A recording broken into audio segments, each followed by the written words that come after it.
वो ऐसा बिहेव करता है कि यार मैं बहुत आलसी हूँ, मुझे कोई काम समझ नहीं आता, मैं कोई काम नहीं कर पाता।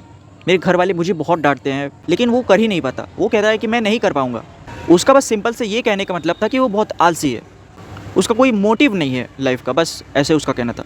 उसके इतना बोलते ही पूरी क्लास वाले तो उसकी बात सुन रहे थे। हम 5-6 जन लोग थे। वहीं पर मेरे मुँह से पता है क्या निकल जाता है? मेरे मुँह से निकल जाता है, इमेजिन कर यार, तू एक ऐसी जगह पर है जहाँ पर बहुत सारे रिश्तेदार आए हुए हैं और वो तुम्हारे पापा को कहते हैं कि तुम्हारे सामने तुम्हारे पापा को कहते हैं कि तू कभी रेंज रोवर नहीं खरीद सकता, तू कभी रेंज रोवर में बैठ नहीं सकता, तू अफोर्ड नहीं कर सकता रेंज रोवर।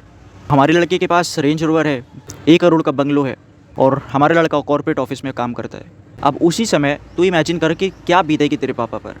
वो लड़का लिटरली इमेजिन कर रहा होता है और पूरी क्लास उसके साथ इमेजिन कर रही होती है। फिर मैं उससे कहता हूँ कि अब तुझे कितना टाइम लगेगा उस अचीवमेंट तक पहुँचने में? अब तेरी आलसपना कहाँ चला जाएगा?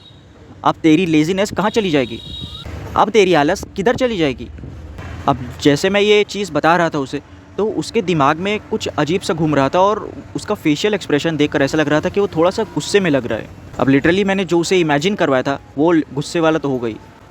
उसे इमेजिन करने के बाद गुस्सा तो आएगा ही नॉर्मल इंसान को। फिर मैं उससे जो बोलता हूँ कि अब तुझे बता, तू तेरी आलस कहाँ चली जाएगी? तेरा जितना ढीलापन है वो कहाँ चला जाएगा? वो लिटरली ये बोलता है कि यस तूने क्या बताया, तू कोई मोटिवेशनल स्पीकर है क्या?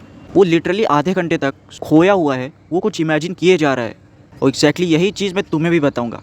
तो अगर तुम भी अपने आप को बहुत आलसी महसूस करते हो, एक जगह पड़े रहते हो, तुम बस महसूस करते हो कि तुम नहीं कर पाओगे, तुमसे नहीं हो पाएगा, तो बस एक चीज़ अपने आप से पूछना कि अगर कोई भी रिश्तेदार आके तुमसे कहता है कि तू ये चीज़ नहीं हासिल कर सकता, तेरी बस की नहीं है, तेरी औकात ही नहीं है, तू मर्सिडीज़ में बैठ ही नहीं सकता, तू मर्सिडीज़ के लायक ही नहीं है, तो उसके बाद मुझे नहीं पता कि तुम्हारे साथ क्या होने वाला है। तुम कितना ज़्यादा बदल जाने वाला है, तुम्हारा पूरा आलस कहाँ जाने वाला है।